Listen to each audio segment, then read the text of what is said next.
Мы все знаем, как российские спецслужбы организовывали и проводили теракты, а после обвиняли в этом чеченцев. Российские спецслужбы взрывали автобусы, поезда, потом спокойно могли найти на месте своего преступления паспорт чеченца и после заявить о блестящей операции по задержанию виновника. Действительно, чеченцев забирали.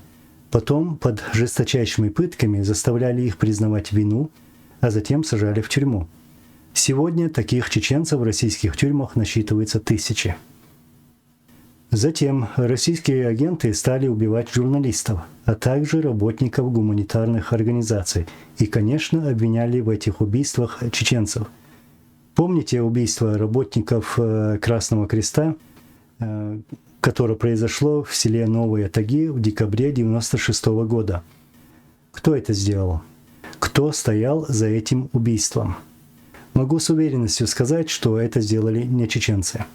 Это убийство никак не нужно было чеченцам, даже учитывая то, что война была закончена и российские войска должны были покинуть республику до 31 декабря 1996 года.